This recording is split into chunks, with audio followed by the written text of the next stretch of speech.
Today on the Fighter Pilot Podcast, we take a look at one of the most revered fighter aircraft to ever take to the skies, the Mitsubishi A6M Type 0, or, as it's more commonly known, the Zero. Let's crank them up.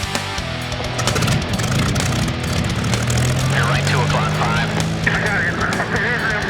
Taking it out hard. That's hard, flood trying.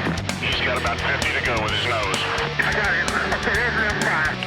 Get killed. Strap in for the Fighter Pilot Podcast, the internet radio show that explores the fascinating world of air combat, the aircraft, the weapon systems, and most importantly, the people. Now, here's your host, former U.S. Air Force F-16 pilot Trevor Boswell.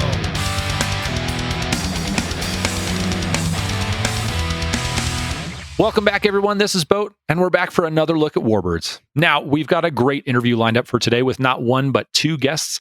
But first, a bit of housekeeping as we head into December and a return to Bomber Month. That's right, 3 episodes on bombers just in time for Christmas. What could be better? So to start off, we have some sad news to report. The first item is the tragic loss of an Air Force student pilot flying a T-38C out of Laughlin Air Force Base, Texas. Additionally, 2 other pilots were involved in the mishap and were both injured, one critically. Now, I'm recording this on November 20th, and there's still no official determination on cause, nor have the names of the pilots involved been released, but we wanted to pass our condolences on to the family of the student pilot and our wishes for speedy recoveries for the other 2 pilots involved. We also have to mention the loss of the British F-35B on the 17th of November. Now, fortunately, this pilot was able to eject and was recovered in short order. And while the investigation is underway, we still don't have a cause for the mishap at this time either. You know, as we always say, this can be a dangerous business, but hopefully something good will come out of the safety investigations when they're all said and done, and they'll be able to mitigate as many potential risks as possible in the future, despite the risky nature of the business. But moving on to brighter news, Jello released a musing last week on watches, and specifically a sentimental story related to his personal one.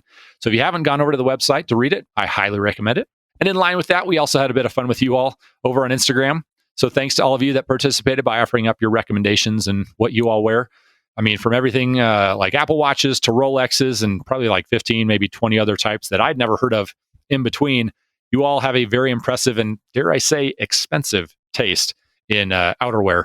I guess we just need to up our watch game, frankly. We've got our fancy Breitling and Omegas here on the show, but there's clearly a large following of watch lovers out there. Maybe we need to do some kind of Fighter Pilot Podcast bulk buy with one of those big companies or something and see what we can get. If you're interested, let us know. Well, changing gears, a little bit of feedback, as we always like to pass back to you all. We love getting it, and we want to make sure that we're making improvements. So over the last couple of episodes, Jello was the host, obviously, there. On the Light Attack episode 124 earlier this month, we discussed Exercise Bright Star over in Egypt. And I've never even heard of the exercise, and neither Jello nor I had ever participated in it. But we did have a listener write in who wanted to remain anonymous, but they did say that it is still happening, and a little bit of a break with COVID and everything. But he had recently participated in it. From what he described it as, it was a very cool time, and everything that we discussed on the episode itself made it sound like it was a pretty amazing experience. So thanks for letting us know, and hopefully more people get to experience great stuff like that in the future. And then from our last episode on the Buccaneer, number 125, Tim from over in the UK wrote in to suggest Roland White's book, Phoenix Squadron. Now, if you remember, Jello had not heard about any books or anything like that from Roland White, but we discussed it in the notoriety section, and we always like to be able to pass good recommendations on. So, Tim, thanks for that, and we'll make sure we put that out there and check it out for the world to see. And then lastly, for the feedback section here on the Buccaneer episode, Jonathan Helm wrote in to the show regarding Jello's comment about his guest JS being in the RAF and therefore wouldn't have landed on a carrier. So he added, in the late 1970s, the Royal Navy was reaching the end of its conventional flying aboard the HMS Ark Royal, and more RAF aircrew were flying for the Navy because the Navy didn't want or didn't need or have the ability to replace those who were leaving. And that's how some of the Royal Air Force crews ended up flying off of a carrier. So there was a chance, but obviously JS did not take part. So Jonathan, thank you for that info. And I will say, you know, we do these interviews and we try to learn as much as we can about the subject matter, Jello's last episode notwithstanding, but we try to learn as much of the content as much as we can prior to the show and going through the interview. But we just don't have all the context. And fortunately for us, we have all of you amazing and smart listeners out there to help us fill in the gaps. So Jonathan, again, thank you for all the help with filling in those gaps for us. And now we'll move on to questions, and we only have one in the mailbag this week. So this first one is an email question from Craig Hagenbrunk. And I know, Craig, I probably messed that one up, so I apologize.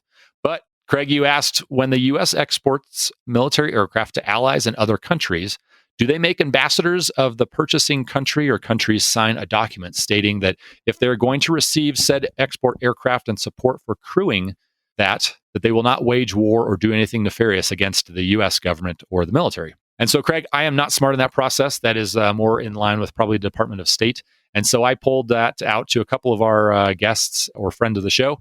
So T-Day was the first one we asked, and he was our F-16 episode guest. He said that although there may be some stipulations for buying U.S. military hardware, like I said, they are negotiated at State Department levels, and we're not really briefed on any of the specifics when you're delivering those pieces of hardware to those countries. And so then we also asked our friend of the show, Skip Arney, and he wanted to add that he wasn't sure if there was such an acknowledgement in sort of a letter of acceptance or some sort of formal agreement in that respect that a senior representative for the receiving country would have to sign. But that LOA would be the start of the contracting process by NAVAIR or their Air Force counterpart, and that there would also be some congressional approvals that are required for the more expensive or high-profile pieces of equipment, like fighter aircraft and SAM systems, that kind of thing. And so additionally, there are some standing congressional policies, the Department of State, that manage, which will delineate which nations can receive what equipment. For example, country X can receive tanks, but not fighters, or country Y can receive fighters, but not drones or whatever are associated with those pieces of equipment. So, Craig, hopefully that clears that up for you. You know, it's a fine art, I'm guessing, statecraft, as they like to say in movies. So hopefully that gives you at least a better feel for what is or is not required to be involved in all that good stuff. All right, well, I am out of all announcements, I'm out of feedback, and I am out of questions. So let's jump into the interview. Now, a couple of notes ahead of time. First, I don't mention the owner of the aircraft that our guests operate. I also don't mention where you might be able to see them or any shows or anything like that they might be a part of. And that was nothing nefarious on anybody's part. It was just part of the agreement that they have with their owner that they don't discuss that stuff. So you're not going to get that type of information. Now, you can probably do your own detective work and figure out where you'll see those aircraft. But for our part here on the show, we're not going to be able to mention that stuff. And then second, you guys asked a ton of questions about the Zero. And so I did my best to get them all asked inside the contents of the interview, but I failed to do so. I appreciate all the questions. Please do keep them coming. And it is an awesome challenge to try to navigate the waters of an interview with all the questions and everything. But we will cover a few of those things on the backside after the interview itself. So with all of that out of the way, enough nonsense. Let's get to it, and I'll see you on the other side. So about a month ago, I posted an image on Instagram, which displayed our most recent Warbird, the Hawker Hurricane. And I wrote that we'd be back for another look at history from a completely different direction this month. Well, we are back, as you can plainly hear, and we are definitely looking at Warbird history from a completely different direction, that of the Empire of Japan and the Mitsubishi A6M Zeke, or as it was affectionately known, the Zero. And to help us do that, I've brought in a couple of Warbird pilots who fly for a private collection here in the United States, which includes one of the only 5 flyable Zeros in the world, amongst a host of other Warbirds of the era, Mr. Mark Murphy and Mr. Charlie Lynch. Gentlemen, welcome to the show. Thanks for having us, Trevor. Thank you for having us. Well, I'm very excited. This is a pretty big honor for me. I don't know anything about the Zero, so you guys are going to educate me, and I know the listeners are chomping at the bit to hear a bit more about the Zero, because I think I've gotten more questions about this one airplane than any other airplane that I've done so far. And so with that, we like to first start out with who we're talking to. So Mark, I'll start with you. Where you were from, where you went to school, kind of what's your flying history, and how did you get involved in flying Warbirds?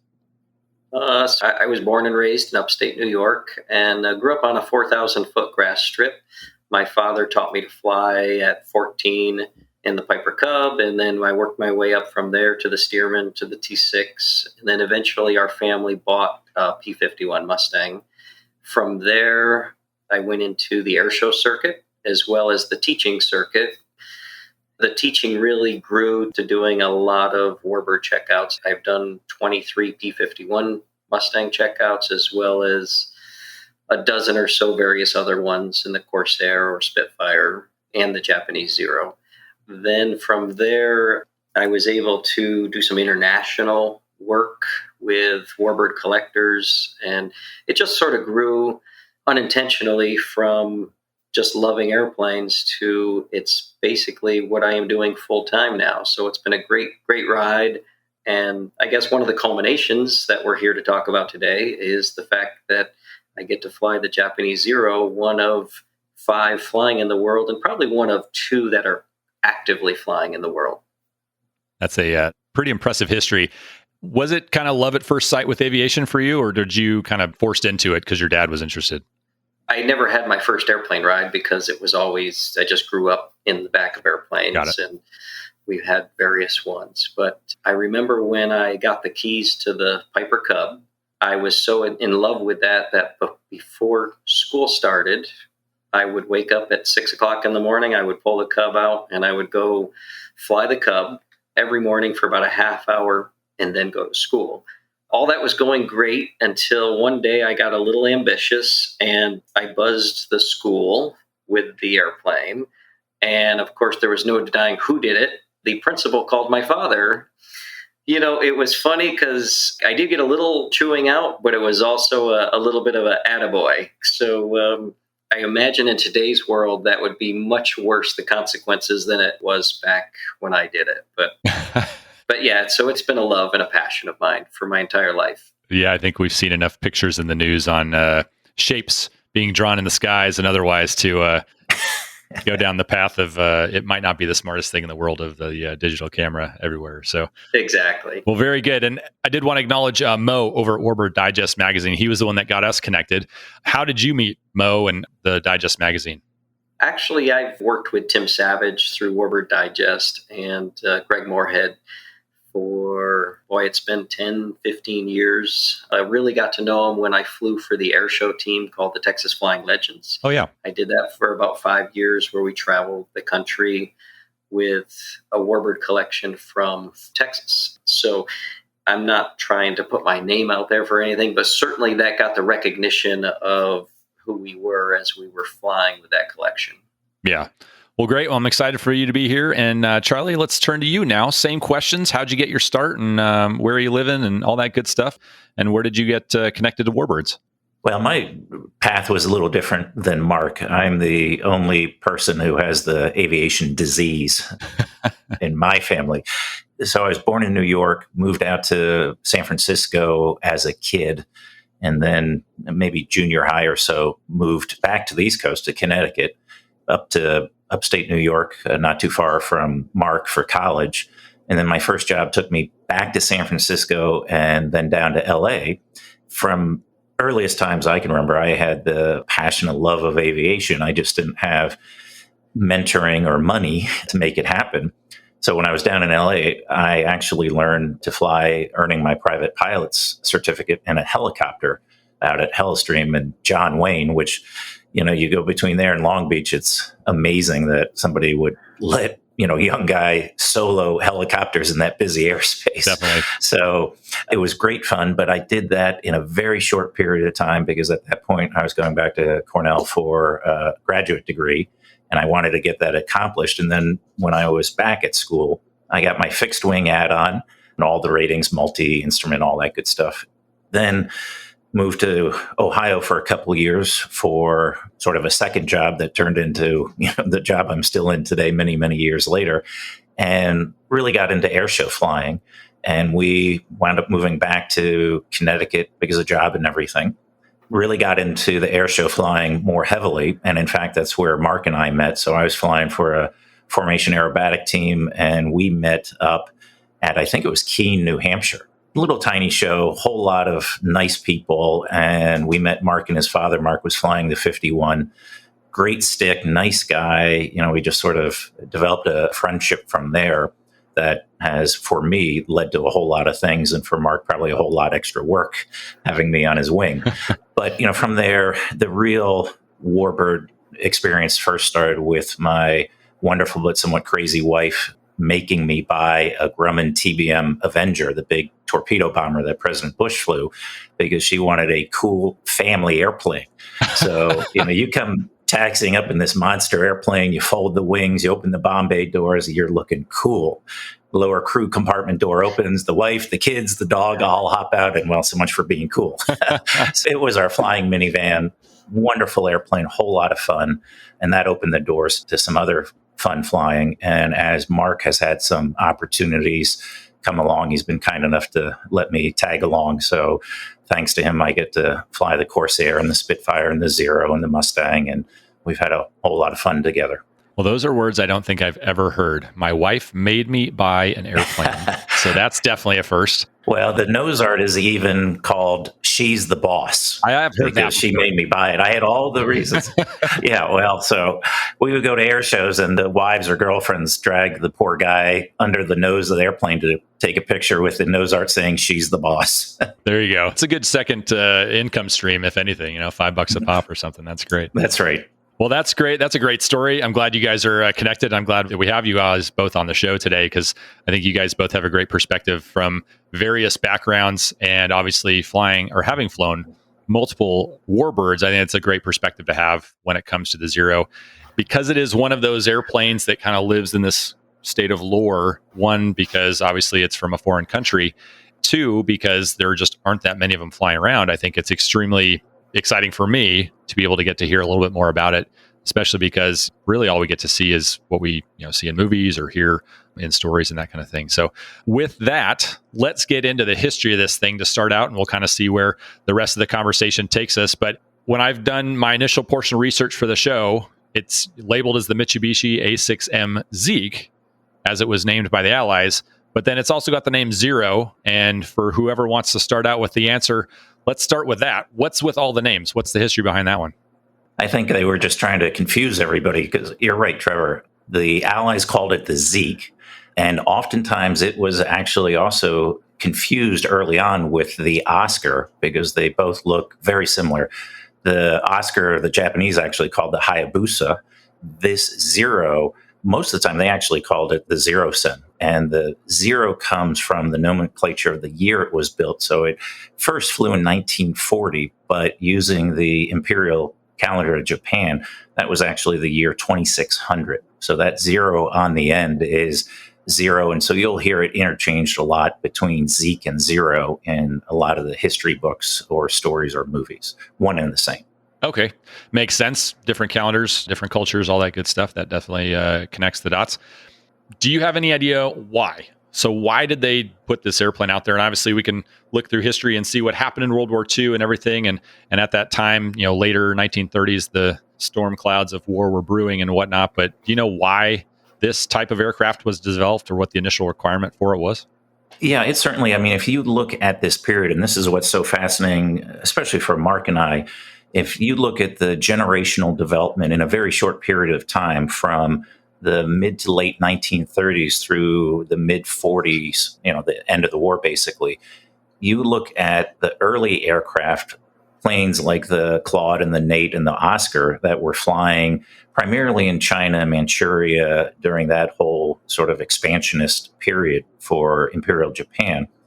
The technology, as it evolved, the Zero was state of the art. Mark and I are very fortunate to get to fly a Mark I Spitfire. In fact, I think it's the only Mark I flying in the States.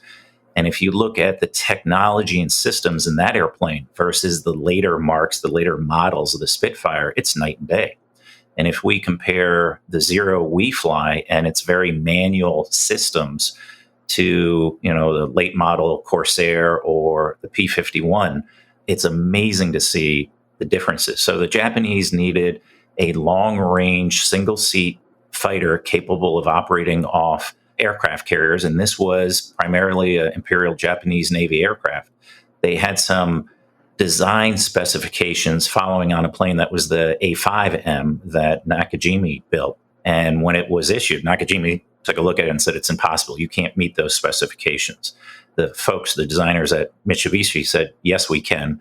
But in order to do so, we have to make this plane as light and as efficient as possible. And it is light. Mark and I were on a piece on the Smithsonian Channel.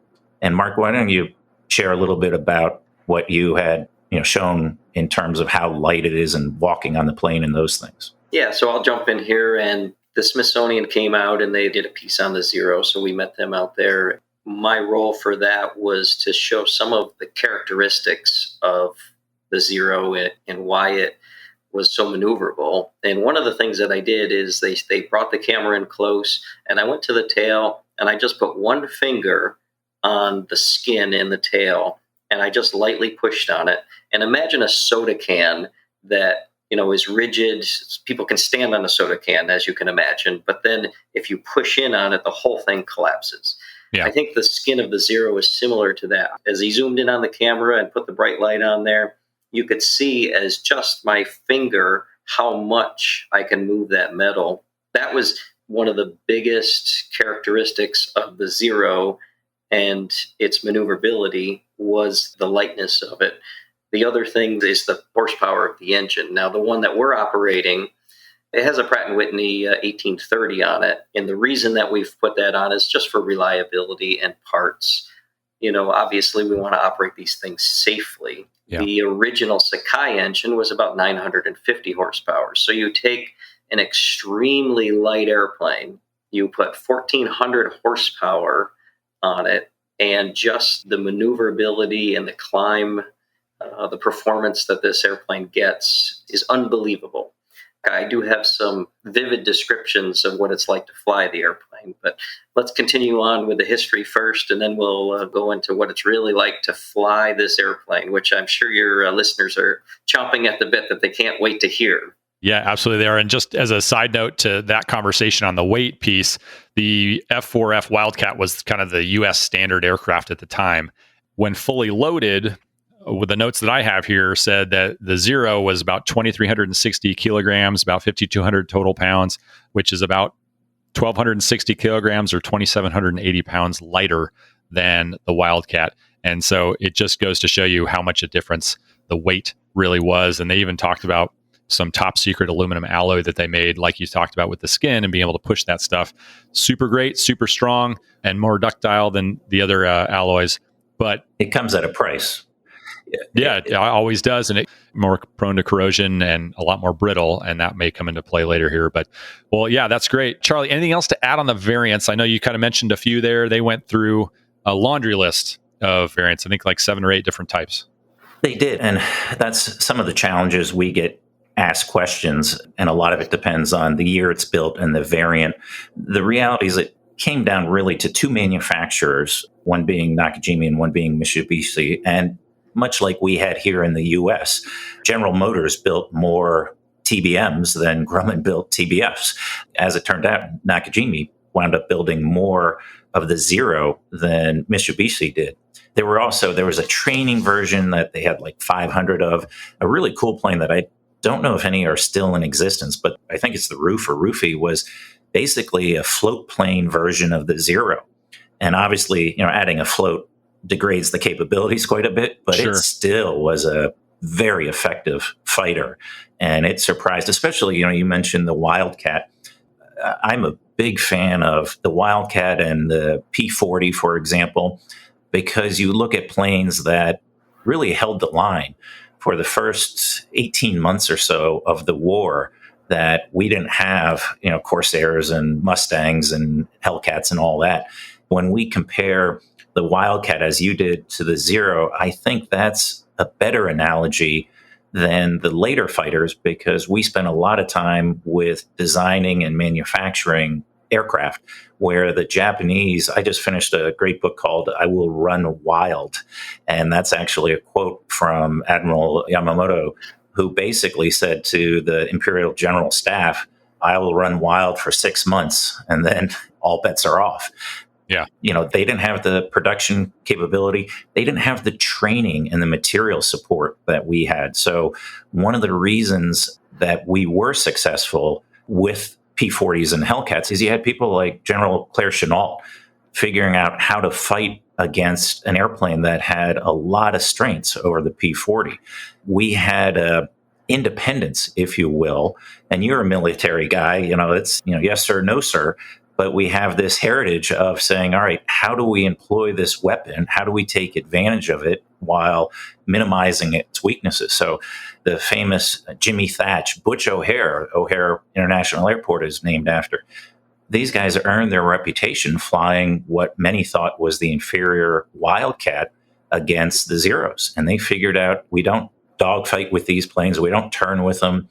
You make slashing attacks. You use the thatch weave defensively to protect each other in an element during a fight or during even transition. So as much as these planes are something to be appreciated, sort of an unsung aspect of all this was the training command, the material command, the production we had on the home front, and then the sort of innovation and independence that has been demonstrated by our frontline warfighters back then. These guys said, great, that's the book, throw it overboard. We're writing a new book because this isn't working. Yeah. And I think that's one of the reasons we met with success after a very tough initial few months. And obviously the shock and awe, the surprise of Pearl Harbor, and then the chaos in the aftermath of that is a prime example of how all that response. I would even suggest, because that's a great starting point. You talk about Pearl Harbor, and this plane came as a shock. Now, we did have some intelligence from the American Volunteer Group, Claire Chennault's group in China, right, of this airplane. Now, they do often confuse the Oscar that I was talking about, that Nakajima Ki-43, the Hayabusa, with the Zero, because they look very similar. But if your listeners ever get a chance to be out in Hawaii and they can go, a lot of them obviously visiting the Arizona where the war sort of started for the U.S. and the Missouri that's moored right down Battleship Road from it, where it all ended with the signing of the peace documents, is very moving and brings a lot of meaning to us flying these airplanes. But there's an incredible the Pacific Aviation Museum that's on Ford Island, which the Japanese obviously attacked heavily, where you can go through the museum, but you still can see the bullet holes and the scars and everything else on the control tower and on the ramp. And to see that, it gives me goosebumps even talking about it, knowing that Mark and I then get to fly this plane. But the strategic advantage this plane provided, we didn't talk about the range of plane as we were sort of talking about why this plane was so different. This plane surprised us to no end, because it showed up at places, the Guadalcanal campaign. These guys flew from Rabaul down to Guadalcanal, and this plane had a range, depending on how it was flown, anywhere from 1,100 miles to 1,600 or 1,700 miles. I can't imagine sitting in that seat that long on a parachute. And this plane would show up at places, and our people thought there must be carriers around, or they had some secret land base, because how do these fighters get into this area? And one of the attributes of this plane was its extraordinary range when the engine was operated the right way. Yeah, I've got notes here that at combat range, a radius of just over 1,000 miles, and then in general, over 1,900 if you're not trying to get to someplace in a hurry and kind of milking the gas there. Cruising about 330 miles per hour, give or take. Even that's optimistic. Yeah. Mark is smiling here. Yeah, so I'll touch on that. Yeah. One of the flying characteristics that Charlie and I found out very early in flying the Zero is this airplane is absolutely amazing at low airspeeds. As we flew it with other airplanes in our fleet, we might go up and play a little or dogfight a little bit. And below 200 miles an hour, I can loop it. I can do a half a Cuban just with the power to weight ratio. Underneath 200 miles an hour, I don't think any other U.S. airplane could come close to dogfighting with me. But above 200, the stick pressure starts to get heavy. Okay. And all of a sudden, that maneuverability goes away. And about 220, it's actually starting to get difficult to fly. Oh, wow. And a lot of people would never realize that. You'd think, the faster you go, the more maneuverable. So its happy place is 180 to 200 miles an hour. That is where this thing just shines. One of the unique features that I found out about this airplane, doing some, surface aerobatics with it, is that this is the only Warbird that I've ever flown doing aerobatics where I gain altitude after I finish a maneuver. So I might do a loop, and I got to pull the throttle back to get back down to show center. I'll do a Cuban or a barrel roll. And on the way down, even though I'm doing it at cruise power, you would think, oh my goodness, I got to maintain this energy. No, I'm coming downhill. I'm pulling back the power because I'm going too fast. It's just, oh wow, it's a crazy experience to fly an air show routine where we always do our high energy, vertical maneuvers first because you're losing energy in a Corsair or a P-51 or something. But this airplane can just go and go and go, so that's one of those really unique things that as I first flew the airplane, you just noticed like, wow, I feel like they wanted me to put the gear up before I got to 100. So I take off, I'm watching the airspeed, and all of a sudden, to maintain 100, my angle of climb is just extreme. I look out and I'm like, holy cow, I feel like I'm going straight up.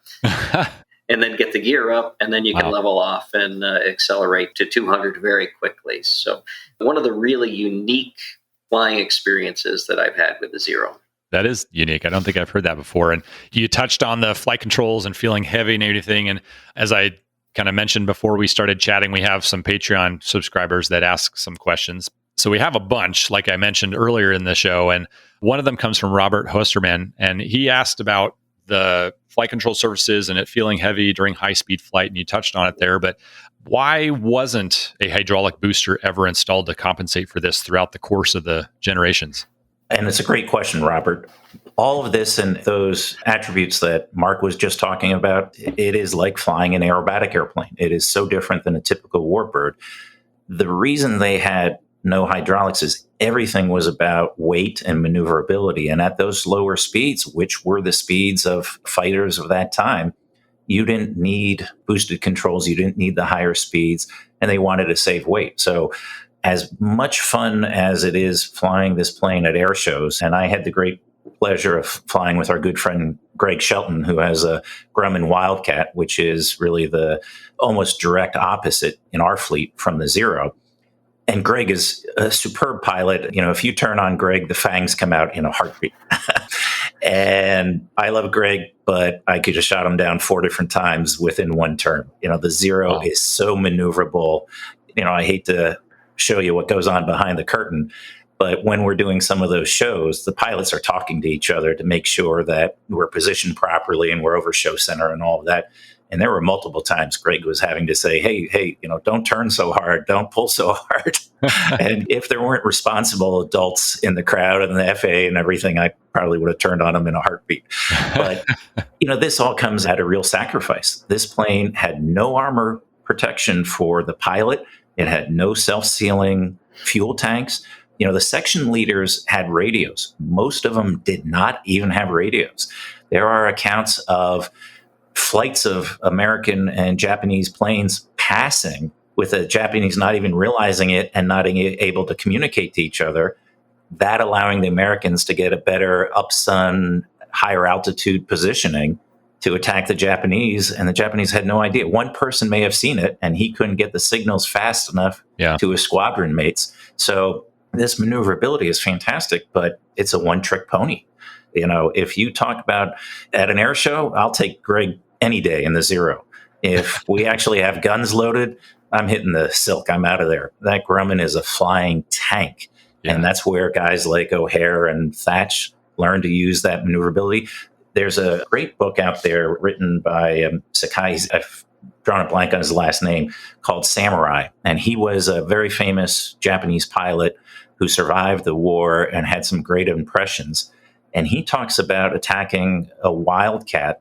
And I think he may have been out of 20 millimeter ammunition. All he had was what we call the 30 caliber ammunition. And he expended all of it shooting this Wildcat down, and it still didn't go down. And he, I guess, flew up next to the pilot, saw it was all tattered but still flying, saluted and banked away because he was out of ammunition, and Wildcat kept flying on. Guess at that point, you don't really want to try to go ram it with your airplane, especially after all the abuse it's already taken. So That's right. Man, crazy. Well, let's go back to a little bit of the weight and stuff. So we talked about the self-sealing fuel tanks and little to no armor at all throughout all the different variants. And maybe that might have changed as the war went on or something like that, but it didn't look like it from the history books that I was able to read through. So with that, what about the landing gear? Now, I know current Navy aircraft in the U.S. Navy, and I'm sure around the world as well, they've got really big, beefy kind of landing gear. Did they do any sort of modifications either initially, and that just kind of was the way it was, or did they change it throughout the course of the war as they adapted those or essentially created those for the carrier operations? So I'll take this one. One of the first impressions of the landing gear and operating the landing gear. Probably your listeners may or may not have ever heard this story, but I'll share it. So to operate the landing gear in all American airplanes, it's just up and down, just pretty simple. Zero has a neutral, and then you have to push it up or down to activate the hydraulics. So similar to maybe a T6 with a power push, but the power push on a zero is actually the gear handle. Okay. So if I want to activate the flaps, for example, I have to move the gear handle up or down to turn the hydraulics on, and then I can move the flaps. You got to concentrate because you don't want to accidentally put the gear down or up, depending on what you want to do with the flap handle. If I take off with some flaps, I pull the gear handle up, I have to get the flaps back up, then I have to put the gear handle back in neutral. So the biggest thing about the gear is when I'm coming in for landing, I have to put the gear handle down. That puts the gear down. Then I have to grab the gear handle and pull it back up into neutral. That is probably for a pilot, one of the scariest things that you can do is know that you put the gear handle down and now you're pulling the gear handle back up.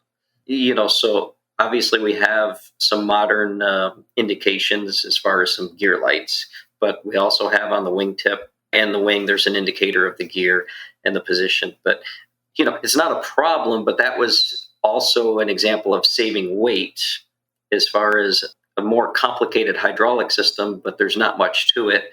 And the actual hydraulic tank or hydraulic reservoir is about, I think it's a quart. I mean, it's just such a small amount of hydraulic fluid. So the tail wheel sometimes doesn't always come up because of this limited amount of hydraulic fluid. So the main gear will come up. Sometimes it'll come up and then it won't lock. So you put it back in neutral and you look and one of the legs fell back down. So as far as operation, it is not ideal. It's not always consistent, so as a pilot, it's an extra step that we have to be aware of. Did the gear come up? Yes. Did it stay up? Yeah, let's check it. Or Charlie would be flying next to me and say, no, you got one hanging. And then you have to reset it. And sometimes we would do a flight where the tail wheel would not come up at all. Other times we recycle and then everything comes up. So it's not that I think it's dangerous. It always comes down, which is what we really want. Yeah. But when we're on the ground, another weight-saving part of this airplane is how small and skinny the gear legs are. And so I have to be very careful as far as operation. We're light on the brakes. Even when we do a run-up, if I bring it up to 1800 RPM, you can almost feel the gear rocking forward and you can see the wings wrinkle a little bit. So on a lot of Warbirds, I'll do a baro check. So I'll bring it up to 30 inches just to check the motor. You can't do that on the Japanese Zero just because I'm so afraid of putting all that stress and leverage, I guess, on the little tiny gear legs that come out of there. And then as far as how it's held on, we just are very ginger with the gear, I guess. But it's held on by, I think, 8 bolts that I guess you would call it a 3-inch, 4-inch shaft, and they just meet and they're held on by 8 bolts. And I look at that and I'm like, an off-field airplane, or off-field landing, even on rough grass strip, I think it wouldn't take much to break that off. So it's able to handle the pressure, the impact, if you will, from landing on a carrier type of thing, but any sort of adverse force from something other than straight up and down, essentially, is potentially a real harrowing kind of situation. Yeah, you would never want to side load this gear. Okay. I don't think it would take much at all. So if you didn't land it perfectly straight, you side loaded it a little, I think it'd be very easy to collapse a gear on this. But that's part of why the Japanese airplane performed so well, is because everything was light, even the gear. Yeah. I guess it was good they put it on a carrier because then the runway turns into the direction of the wind for you. So that part's good. Charlie, what were you about to say? One of the nice things about it is that it's a very wide stance. So the gear is quite tall. It's a big airplane compared to a lot of its contemporaries, and it's because of the length of the landing gear, which takes you by surprise. But being as wide as it is, it really is a very easy airplane to handle. Landing is, easy takeoff, crosswinds. It has good control authorities. Well, Charlie, that's why I let you fly it, is because of the wide landing gear. Because I make it look so good. Yes. My good friend Mark Murphy, folks. No, I think he lets me fly it because it has a solid rubber tail wheel that is slightly softer than concrete. So on grass, no worries. On a runway, especially with grooves or seams or whatever, it's just this bang, bang, bang, bang, bang as you go down the runway. The other interesting thing, unlike the other planes that we get to fly, well, no, actually the Spitfire's this way too, but the tail wheel is free castering. You can't steer it and it doesn't lock. So while the Corsair, for example, and the Mustang both can be locked in a straightforward position, no such thing with the Zero. But the Zero takes off so quickly, it really doesn't matter. As Mark was saying, my first takeoff, you're like, okay, we're going through 3,000 feet and we're not off the end of the runway. It's just incredible. And in fact, that 1830 engine that we have on it is almost too much power for the airframe. Well, that's a good segue, I think, into what is it like to fly? And obviously, Mark, you've alluded to some certain points of it, and you both have talked about moving it around the ground. And that's kind of the theme, it feels like, with Warbirds is the taxiing. Like that always is a kind of one of those, everybody likes to talk about the taxiing thing because obviously the tail wheel and a little bit of uniqueness when it comes to moving airplanes around. But let's talk about what it's like to fly. We covered a little bit of the heaviness of the controls above 200 knots, but in general, Mark, we'll go with you. What's that experience like, and relate it to other things that other people might know? We've talked about the P-51, the P-38, and the Hurricane, so maybe we can give some comparisons to those for anything you've flown. Yeah, so maybe I'll start by describing what a typical flight feels like, and then we can compare that to some other aircraft. So as far as taxiing, one nice feature about this airplane, it's got a nice lever that makes the seat go up and down. So I usually raise the seat all the way to its highest position. So you get a pretty good forward visibility, unlike other Warbirds where you have to do the S-turn. You still can a little bit, or I can raise the seat all the way up and I can pretty much see right in front of me. So that really helps with taxiing out to the runway. Again, on the run-up, very careful with how much power I'm putting because of how much leverage I'm putting on the gear. And then once we taxi out to the runway and line up, I don't even use the full power available for that 1830 engine. So I'll take off. I could go up to 42 to 45 inches comfortably all day long with that engine.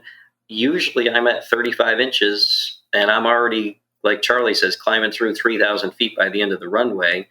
I immediately back it off to about 25 inches and 1,800 RPM. That's sort of the low cruise for that engine. And that's what we actually climb it with, because it just does not need all that power. Yeah. Most of the time when we're exercising the airplanes or practicing for a show, Charlie and I will go out as a two-ship. So I'll be in the air waiting for him to catch up because he took off in the Corsair and he went way down and I'm at 3,000 feet already waiting for him. But once he comes in, obviously he's got to slow down his aircraft to the speed that I'm at. And then we'll just do some gentle turns back and forth. And then the claws might come out a little bit. I might say, all right, see ya. And I just pull straight up. And I could be on his tail in a half a turn. And it's kind of fun. That's because I let him, Trevor.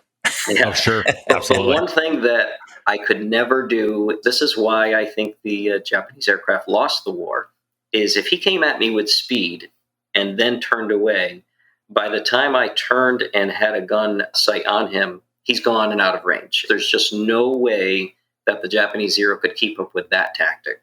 So at slow speeds, it's not even a fair fight. But if he comes diving in with that Corsair or the Mustang or any of the others at 300 miles an hour, which you could do easily with one of those aircraft, there's nothing that Zero could do about it. The hit and run tactic obviously proved very effective. Right. Yep. And it's one of those things that if you look at our airshow routines, starting, a loop in the Corsair, you're at 325 and it's fingertip pressure. That plane will go wherever you want to point it. I can't imagine we could ever get the Zero up to that speed and not make a smoking hole in the ground. Yeah. So when we do air shows, and there's times where we'll each fly different airplanes, but we did one fairly recently and I was in the Corsair, I would make the outbound away from show center. And as I'm trying to make the turn, and of course we build some safety margins in because we're at low altitude and we don't want to G it up too much. he actually pulls power back and just does sort of a climb to create some space. And as I come back in, then he'll dive in. But then on the inbound run, I'm having to pull power way back on the Corsair so that he's not going well above 200 and having to fight the control. So we can have beautiful banana passes and make both planes look really good. We just can't be going that fast. You have to adapt to the situation. When we do an air show routine, and we'll do a little mock dog fight, and I start off by chasing Charlie around, and then when we swap positions, so I'm chasing him, we do a turn, and I actually turn inside of him so he could get behind me. We choreograph that obviously on the ground, but then to do it in the air, it actually takes a lot of work. The listeners, maybe they'll understand, but it takes a lot of work to choreograph the dance, the air show routine with those two airplanes to make it look like we're still dogfighting, because it's not a competition under different circumstances. His speed, my maneuverability, to keep them at show center. It's a lot of fun, but certainly we've had to practice that a lot to make it look good. I think everybody can appreciate the fact that, the differences and everything else like that. But obviously, the whole point of the air show is to keep the airplanes visible to the public. And in order to do that, you've got to do things that are just not how they would be employed in a combat situation. So true. And it's kind of interesting. You talk about the differences, especially between these two airplanes. The average sort of late teens, early 20s male in World War II was about 5'8", 130 to 140 pounds. At 6'1" and 210, I'm slightly above that. Mark is a little more diminutive, I think we'll say. It really is to see the differences in the cockpit. The Corsair is big and spacious. We could put a mini fridge in there and still have room left over. The interesting thing with the Zero, and if you think of those sort of dimensions for the average American, back in the 30s and 40s, these are people growing up and developing physically through the Great Depression. So, less food security and nutrition and all that. The Japanese, just in general, were shorter and not as heavy. So I get in the Zero, sitting on the parachute. I can't wear a helmet because the height is just too, and that makes plenty of sense. Sure. What's interesting is you would think the reach to the panel would be the same. You'd think I'd be sort of crammed in there. What I found so interesting is, although it's vertically challenged, the panel actually feels like it's a little longer than, a Mustang or a Corsair. You reach your hand out and the Corsair, the knob or the switch or whatever is right there. The Zero, you actually have to lean forward a little bit to make it happen. So to me, that was really interesting to see, why you had that difference in design. Oh, interesting. Well, let's go back and talk about what it took to learn what it was to fly the Zero. And Sean Jones kind of wanted to know what kind of pilot skill was required, or if it's just like anything else. Oh, there's no one in the world besides Charlie and I that could fly the Zero. It's just too hard. It takes too much skill. Unfortunately, it's impossible. It's a good niche to find. Yeah, Sean, if his lips are moving, he's lying, so don't trust him. I'll tell you, the Zero is probably the easiest of the planes we fly. It's very honest. It's very forgiving, low stall speeds. The gear is a little bit of a concern, and certainly the way it operates. To be on the ground with no squat switch or weight on wheel switch, to have to move the flaps, and that means first bringing that gear handle up.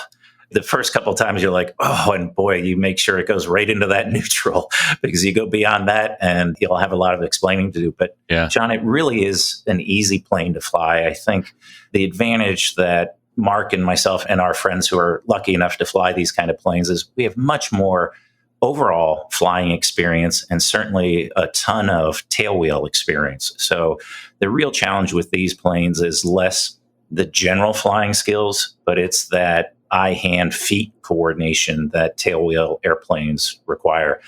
I had a little tiny bit of time in Cubs, and then I had a Russian Yak 52 TW tailwheel, and then I moved into the Avenger, which, although a big airplane, was also an honest airplane. The Spitfire is kind of a challenge just because it's such a tight cockpit. You can't see anything for landing. The Mustang's very honest, but it can bite hard and quick, and you have much higher approach speeds. When the plane's going slow, you have a lot of time to assess the situation, and that's where the Zero, I think, is easiest. it's interesting because Mark was fortunate enough to fly a Messerschmitt 109, which has a reputation of being very dangerous on the ground, where they lost more planes on takeoff and landing than in combat. And he flew a two-seater, and on his first flight, of course, comes in with the German pilot in the back, telling him to be careful, and Mark, being the show-off, rolls it on with perfection. And I think the German was sort of a little chagrined that this American came over and showed him how to fly this plane. But, I mean, Mark, how would you assess the Zero compared to what you've had to fly? I agree with you. It is, with the wide stance and all the power and the slow speeds, it really is a well-behaved airplane on the ground for takeoff and landing. It's got good rudder authority, good stance on the runway. It tracks straight ahead.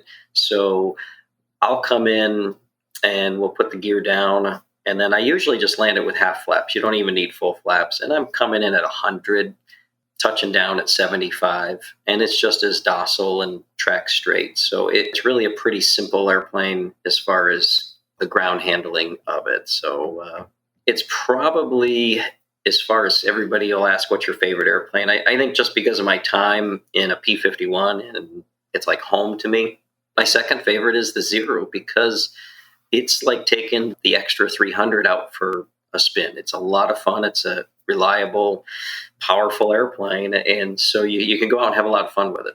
Yeah, makes a lot of sense. Charlie, would you say the same? I agree. I love that Corsair. The P-51 is very refined. Cross country, the P-51's hard to beat. It's sort of like the Cadillac versus the muscle car. And then we throw the Zero in there, and whoever is flying the Zero cross country knows the other people are hating on them, because we really don't want to be going faster than 180 or 190 in the Zero. Otherwise, the stick forces become a lot. For the other airplanes that are typically cruising at 230 or so, that's almost like hanging on the prop. So, you make sure you go out into in-trail sort of formation, because otherwise you're going to get nasty looks from the guys you're flying with. Fair enough. All right. Well, we talked about the range capability and how long range it did have, given the size of the aircraft and the lightness of the overall airframe and everything like that. Standard kind of weaponry, a 20 millimeter, a couple 7.7 millimeter cannons and guns and whatnot on there. Fairly light bomb load. Obviously, it's probably more an air-to-air kind of platform than it is an air-to-ground platform.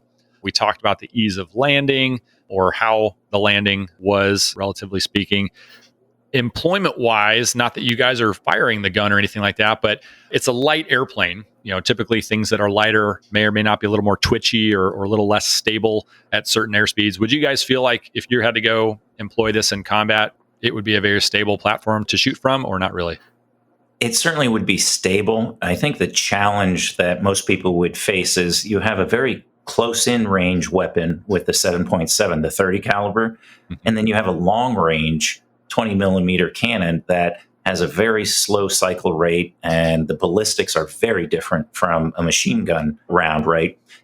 Quite frankly, a 30 millimeter, like Warren was talking about on your last podcast with the Hawker Hurricane, they'd have 6 of those 303s, the same caliber, and you would just have to pour a ton of lead into your opponent to cause some damage. Yeah. Where you look at the 50s that we employed in our aircraft, it didn't take much to shoot down a Zero. So if you're a Zero pilot, without any aided gun sights or anything, the ability to switch your mindset between the ballistics, the trajectory of the 7.7 round versus the 20 millimeter. And of course, the 20 millimeter, you don't have nearly as many rounds. So I think the 7.7 was the longer range, sort of let's try to create some damage. And then the 20 millimeter had to be get in close, and it'll do a whole lot of damage when you get hit with one of those. Yeah. So it was a unique platform in that regard. But I think for the most part, for really all fighter pilots, there were some naturals that had deflection shots, 1,000 yards out that couldn't miss if they tried. The vast majority of fighter pilots, it was the shoot when you see the white of their eyes routine, get right on their tail. Make the target as big as possible. That's right. All right, awesome. Well, we like to ask about what other countries may have flown it. And as far as I'm aware, just the Japanese. Nobody else got their hands on it other than us, probably to do some testing post-war and maybe even during the war to see how it was designed and whatnot. And that actually, Trevor, just as a quick, interesting point, Yeah. we were very fortunate. So during the Battle of Midway, the Japanese loved very complex operational plans. The Aleutian Islands campaign really was just a feint to draw our attention away from Midway. So where we got very fortunate was that there was a Zero pilot who was attacking Dutch Harbor up in the Aleutians, and he sustained damage. He lost oil. There was a very remote island that I forget the name of that he and his wingmen saw this flat open area and came in to land. And, Mark's going to grimace when I say this. The first thing he did was put his landing gear down because he thought it was flat field. It turned out to be a swamp. Ooh. So he touched down and about 4 feet, flipped the plane over. And his two wingmen, the standing orders was strafe the plane and destroy it. His wingmen weren't sure that he wasn't still alive. And so they disregarded orders and flew off. And about a month later, we recovered it and took it back to North Island, and everybody tested it. The British came and tested it. So we quickly found out strengths and weaknesses. You found out that indeed, as Mark and I know, it turns to the left more easily than it turns to the right, especially at higher speeds. And we got that information out to the fleet very quickly to say, here are the strengths and weaknesses. So the fact that we were able to get in there and recover that aircraft was a huge intelligent coup. And that's a great segue into strengths and weaknesses. And so I'll let each of you guys kind of provide me your, not so much strengths and weakness, because I think we can read about those in the books and everything like that. But I guess your favorite features, or the opposite end of the spectrum, of things that you wish maybe they would have done something better with. And it's not like putting GPS in there or anything like that. But Mark, I'll let you lead it off on that one. I think one of the things I wish they had done differently is when I picked up the airplane and I flew it cross country back to the East Coast, the first thing that I realized was there was a bungee cord wrapped around the gear handle. There was a little bit of a joke of what that was for, but I didn't really believe it until I went on the cross country. I found out what that bungee cord was for. So you run out of forward trim.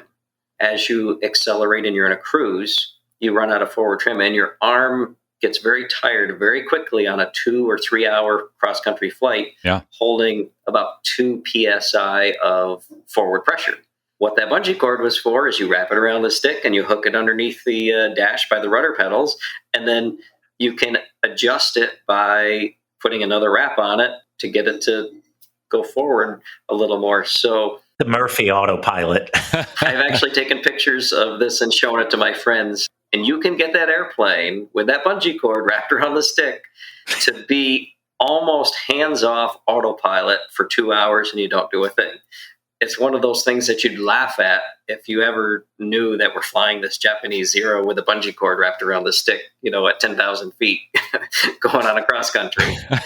And necessity is the mother of all inventions. That works, yeah. And it works very well. All right. On the flip side of that, what's like the thing you like the most or you love the most about the airplane? Oh, absolutely the power to weight ratio. Absolutely the maneuverability. It is like flying, a Pitts or a Extra 300. You could go out and it's just like, wow. It's unbelievable that I get to fly this thing, that it's this maneuverable. That's cool. Charlie, what you got? Well, I think on the negative, and it's not even a negative because we're taking it in the context of the time period, right? But unlike later planes, it's all very manual. You have to watch temperatures and pressures, the oil cooler door, the cowl flaps, all that stuff is manual. They're just hand cranks. And as Mark alluded to, the landing gear and flap system is less than elegant. Not that we had human factors engineering like we have today. So in that regard, it's kind of neat because very few planes are like that. I really don't have many negatives other than maybe the brakes and the landing gear aren't great for the way we operate it. I love the maneuverability and the power to weight ratio. To me, I think what makes it so special is the history and the rarity of it and the fact that we get to fly it. My grandfather served on the USS Wisconsin, a battleship in the Pacific. One of the trophies he brought home was a case, the bottom of a 5-inch shell. And on that, it said that it was, and I think it was Leyte Gulf, maybe that they had the battle. But he said, oh, no, it wasn't. So he says on the bottom, Okinawa, it was fired at a Japanese Zeke, as they called it. April 16th, 1945, it missed. And, for me to sit here and to be able to fly a real Japanese Zero, I wish I could have a conversation with my grandfather and share that difference, that history. So everything that Mark and I get to fly, as you know from your days flying the fast movers, so much of it is you're focused on the task of flying. When we have a beer afterwards or sitting around the hangar telling tall tales, to be able to fly these planes, to be able to fly one of them, let alone 4, 5, 6 of them, to be able to compare a Corsair to a Zero, it is so unique and special. I love the history of it. I read a lot about this. In fact, when we owned the Avenger, there was a wonderful book called Intrepid Aviators, and it was about an Avenger squadron off the USS Intrepid. And I wrote the author, and it really was a homage to his father, who was one of the pilots. And I wrote to him and said, I'm so fortunate to fly one of these planes. And he described with the Avenger, it can be, 4 or 5 hands needed to start the engine. And sometimes it doesn't behave and it backfires or it makes you look foolish. And, as a brand new ensign on the flight deck with all these people watching, you didn't care about the upcoming battle. Your only thought was, please, God, don't let me mess up this engine start. And I laughed with him. And he actually put me in touch with the last surviving pilot in that squadron who lived over in Long Island. And to be able to make that connection of the people who've sat in those seats before Mark and I, the Spitfire that we fly was actually shot down during the Battle of Britain over France. And we have pictures of 2 German soldiers sitting on it. For us to be able to sit in those seats, it's just awe-inspiring. Yeah, I would feel the same way if I was in your shoes. So that's a great segue towards, I think, the end of our time. But Mark, what do you have? So just to sort of sum up what Charlie said too, is there's days that it's all business. We have an event to go to, or we have something that's got a timetable and you're focused on the mission. Then there's other days that we're in a cross country and I look out and there's 4 other warbirds on my wing. And, we might be in an hour or 2 cross country. So that gives you time to relax and think. And there's times where I've sat out and I looked out and I was like, how did this ever happen to me? How in the world am I sitting here looking out at a Corsair, a Spitfire, a B-25, the Japanese Zero or Mustang off my wing, or a P-40? Like, that's when you really get the goosebumps and the chills and think, wow, these things are not just airplanes that we're out flying having a good time. These things are why we have the freedoms we have today. So I'm sure Charlie and I have those moments that we pinch ourselves and say we are probably some of the luckiest guys in the world to be able to do this. That's a great way to just live, be fortunate, be thankful for the opportunities you do have and everything else like that. And I can only imagine what it looks like to look off to your right and left side and see all this amazing history flying right there. I was fortunate enough to fly F-16s and got to fly plenty of formations with those in my periphery, but I'm very jealous of what you guys have been able to do and very thankful that you guys are willing to do it. This is a great place to wrap up this episode, and I think both of you would be perfect happy hour candidates to sit back and just talk about flying the airplane and everything else like that. So I'll probably have you guys back on. I appreciate everything you guys have done to keep that aviation history alive and well. It is a labor of love, right? To put yourself out there. And again, some of the risks that come with your reputations and everything associated with flying these amazing machines. But thank you both for everything that you guys have done. And Mark, I'll start with you. I asked you guys a bunch of questions. Is there anything else that I didn't ask that you feel like is worthwhile to talk about the Zero? Actually, I think we've covered a lot of what Charlie and I get to experience in the Zero. And I really appreciate you inviting us to be on your podcast to join you today. You're doing a great thing. You're keeping the history alive and you're bringing in pilots that can describe what it's like to fly these things. So I think you're doing a great job. And I think we've covered everything that we have to say today. I'm sure there's more, and there's always more. But I think you did a great job. Well, thank you very much. I appreciate that. It's always nice to get the positive feedback. I know the listeners are going to love this episode. And so, Charlie, I'll put it to you. Is there anything that we didn't cover that you want to make sure that the listeners are aware of, or at least a lead into maybe a future conversation about it? I would suggest that if they have a chance, there's so many wonderful aviation museums throughout this country, and a lot of them sponsor air shows that Mark and I go to. Go visit your local aviation museum, see what they have, read the plaques, learn the history. And then if you get a chance, go to those air shows. We love performing in front of people because we get to share the airplanes and meet some really wonderful folks. To go to the Smithsonian and see those planes is spectacular. To go to one of these museums that actually fly the airplane, you go into the hangar and there's an oil pan and it's dripping. I mean, that's life right there. And to hear those planes fly, and I think Warren even described the difference of doing flybys in a Spitfire and the Hawker Hurricane, and how that exhaust note is so different between two airplanes with the same exact engine. Come out and hear us fly the Zero and then hear the roar of that mighty Corsair, and it brings it all alive and brings home what the great men and women of this country did building these aircraft to preserve our heritage. That's well said. Well said. Gentlemen, thank you so much again for your time today. It's been a really enlightening experience for me. I know the listeners are going to love hearing about this. And like I said, I'm so grateful for you two for keeping the flying history alive. Thank you for coming on the show, and we look forward to talking to you all both again in the future. Thanks so much. Thanks, Trevor. We appreciate it. Yeah, thank you, Trevor. Really appreciate what you're doing. Welcome back, everyone. My thanks again to Mark and Charlie for sitting down to talk with me. These guys are the ultimate pros, and I'll tell you what, they are busy. So I appreciate them carving out the time to make this happen. Now, as I mentioned, we had a ton of listener questions. I mentioned it before the interview started, and you guys submitted so many that I was unable to just get them all in there. So I asked Charlie to come back and help answer some questions, and he was gracious enough to do so. First is from Wes Quinlan. Wes actually is an engine mechanic on our friend of the show, Panchito, the B-25. He asks, I seem to remember reading a Smithsonian publication that the Zero design was taken from the Howard Hughes H-1 Racer. Is that true? And Charlie answers, well, Wes, I too seem to recall hearing something similar, but have no definitive source proving one way or another. Some of that may stem from other examples, such as the Nakajima L2D. It was a twin-engine transport, which was one of the real workhorses for the Japanese, and it is better known by its allied codename Tabby. It was a license-built Douglas DC-3, and although I suspect the license fees probably stopped being paid after the war, he also goes on to add he believes the Pratt & Whitney sold engines to Japan before the war, and that some of the engineering was incorporated into Japanese designs. Kind of makes sense there. However, my gut feel is that the A6M was truly an indigenous design.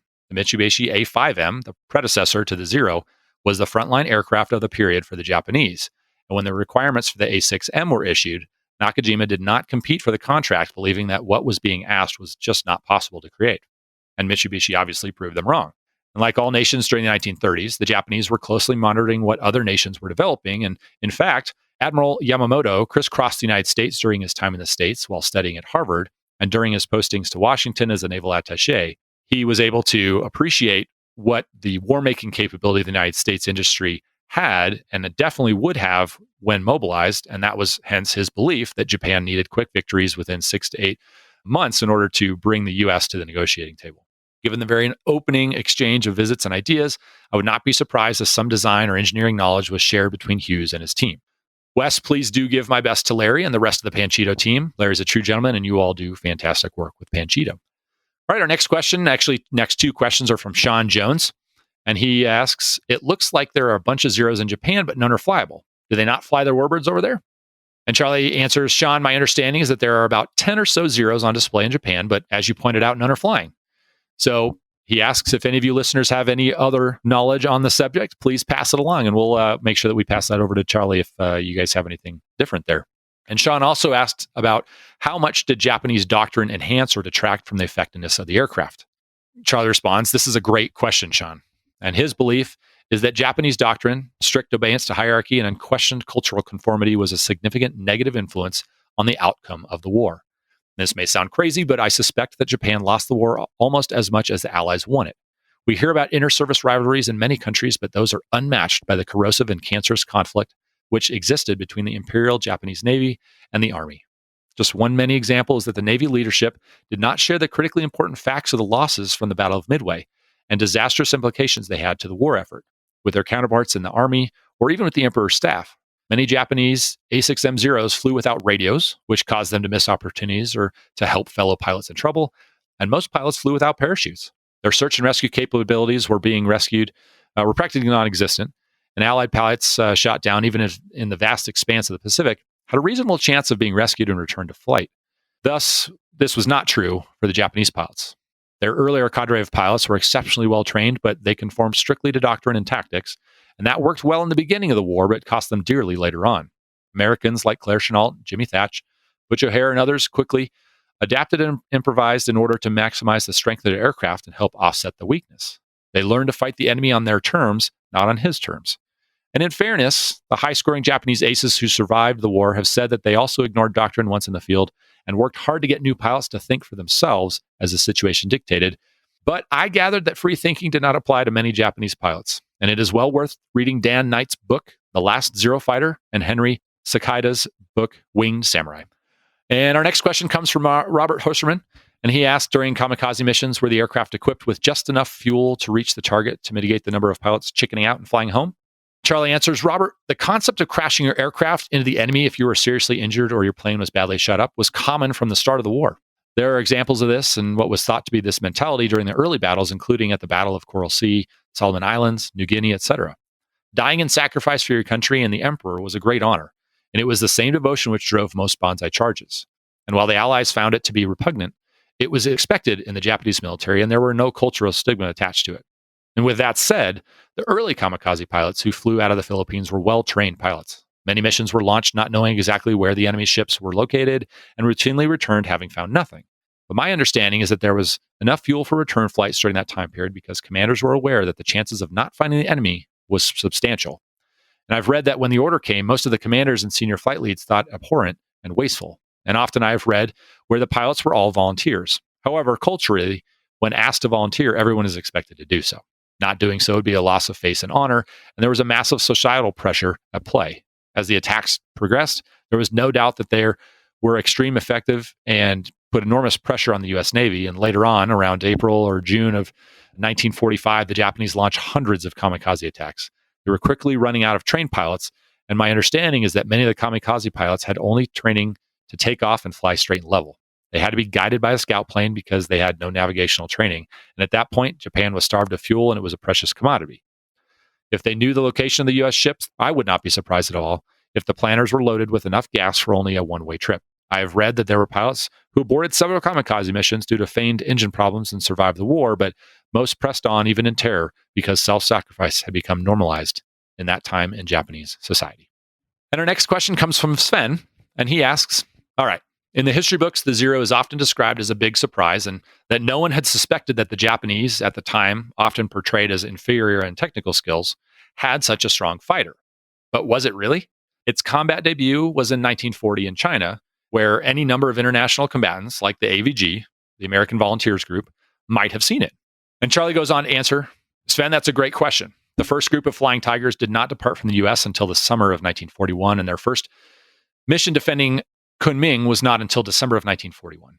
I think, in fact, it was late December after Pearl Harbor, but please correct me if I'm wrong. My understanding is that we knew about the Nakajima Ki-27 Nate from its earlier deployment in China, but the A6M really took everyone by surprise. There was also confusion because the Japanese employed the Nakajima Ki-43 Hayabusa, which we all called the Oscar, and which looked very similar to the Zero. There's no doubt that there was prejudicial or racist attitudes at play on both sides. And early attitudes, as you pointed out, convinced the U.S. military that the Japanese were inferior in many ways, including when it came to technology and engineering. The Russo-Sino War of 1904-1905 should have taught us otherwise. The cultural stereotypes are clearly evident from the publications at the time. The Japanese were also very racist, thinking they were superior to all other races, including Asians. And to their detriment, they thought Americans were soft and lazy, lacking a warrior spirit. General Chennault's early reports sent back to Washington detailing the A6M0 were routinely dismissed. Partly, I suspect, because he was no longer in the U.S. Army and now considered an outsider. And I think Boat can share with us how much attitudes have changed and how much time he spent learning about adversary capabilities and tactics. And I will say, from Boat's perspective, that is absolutely true. I've read General Chennault's book, and that is described in there as well, that same mentality. That is absolutely the case these days. The world is a very different place, but I think the lessons learned from history are well learned by our current military leadership. We have to kind of take everybody seriously, whether we think they have the capability or not. It's kind of owed to our benefit to take everyone seriously there. All right, one more question here from Gary Frey. From what I've read, the F4U Corsair had really good success against the Zero in combat. How much of that is attributed to pilot skill and tactics versus pure aircraft performance? So Charlie goes to answer, Gary, I love your question and the insight it provides. It had everything to do with pilot skill and training, as well as tactics. Claire Chenault knew early on that you could not get into a turning fight with the Zero and a P-40, and that was just as true for the Corsair. Jimmy Thatch knew that same was true for the Wildcat as well.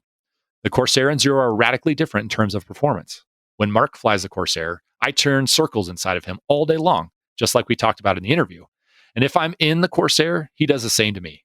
What gives the Corsair such an advantage is that it controls the fight because it can disengage. Its speed allows it to dictate the terms. Once in a fight, the Zero does not have the speed to get away.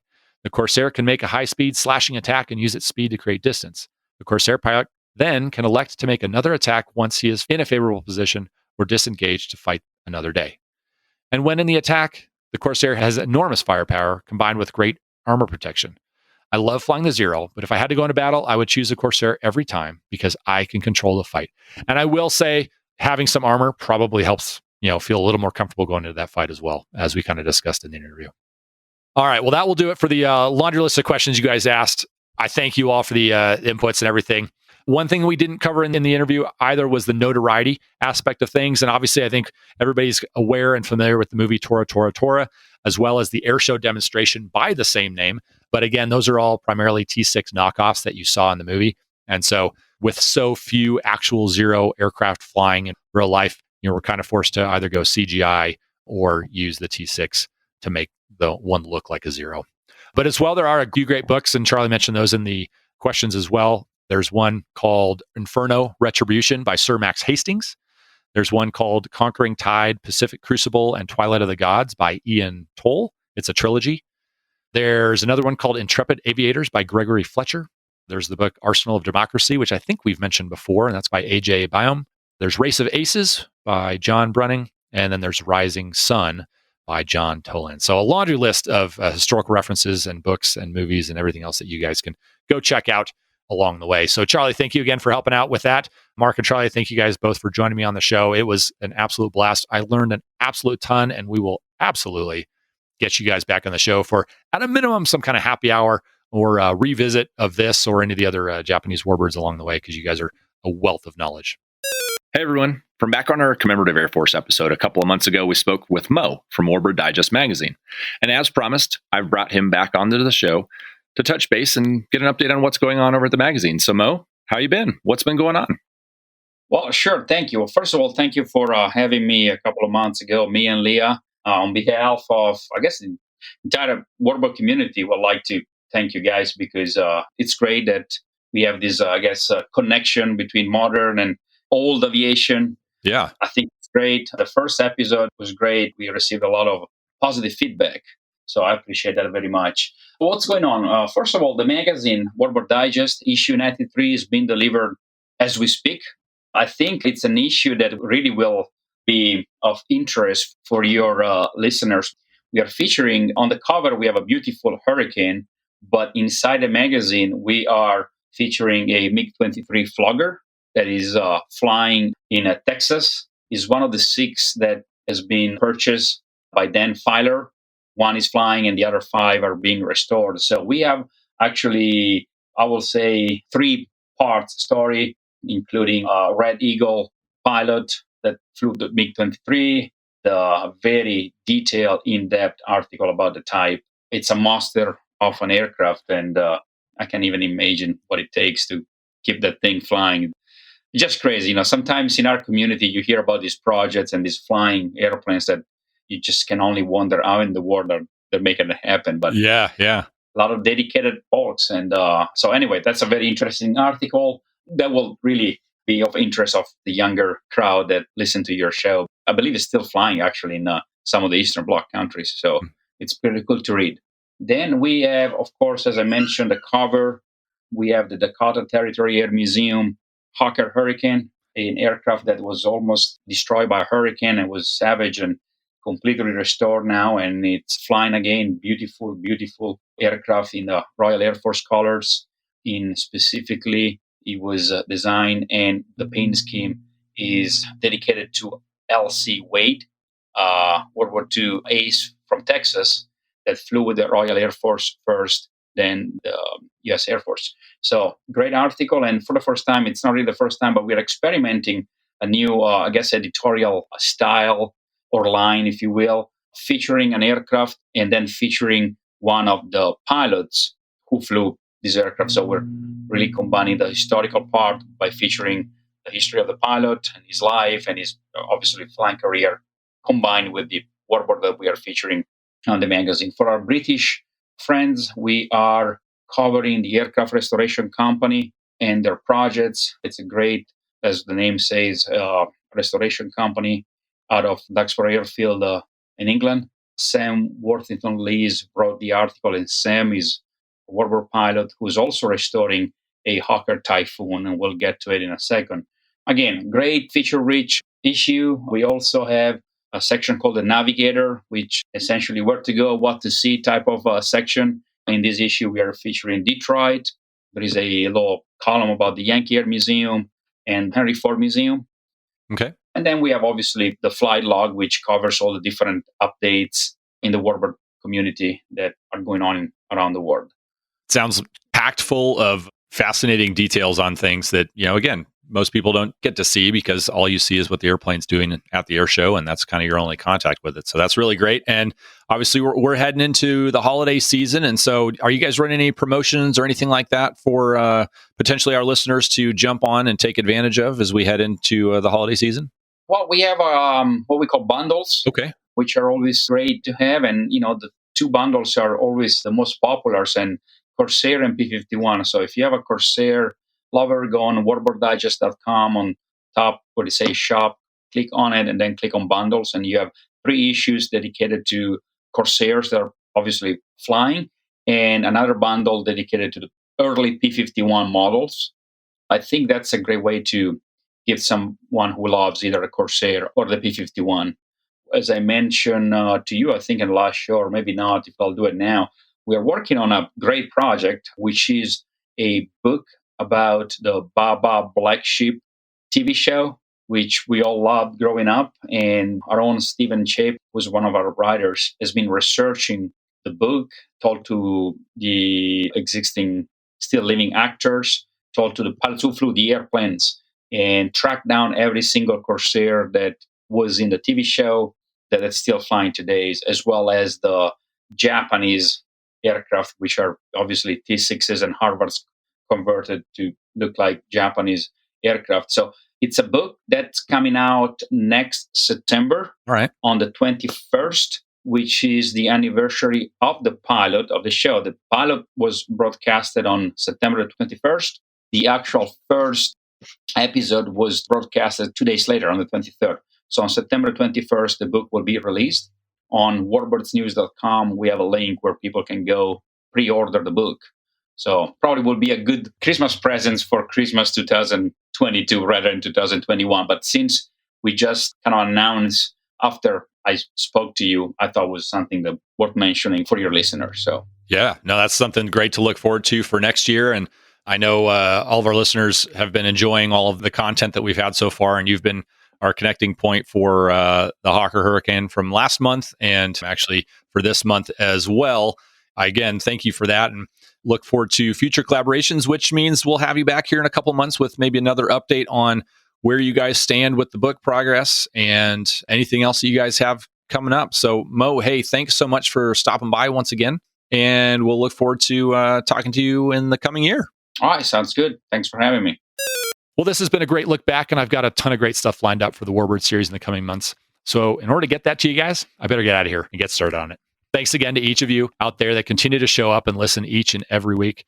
And to our Patreon subscribers who continue to help affording us the opportunity to bring on these amazing guests and talk about all the fun fighter pilot stuff, we thank you. This will probably be the last time we'll be airing the typical pre- and post-interview announcements and listener questions and whatnot until probably January. So I wish everyone a happy holidays, a happy new year. On behalf of everyone here at the show, thanks again.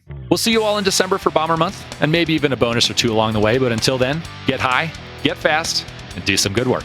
We'll see you. You've been listening to the Fighter Pilot Podcast, brought to you by BVR Productions. Got a question for the show? Email us at questions@fighterpilotpodcast.com or leave a message on our listener line at 877-MACH-101. That's 877-622-4101. Be sure to follow us on your favorite social media platform and check out our website, fighterpilotpodcast.com. For exclusive content and to help support the show, check out our Patreon page. Thanks for listening.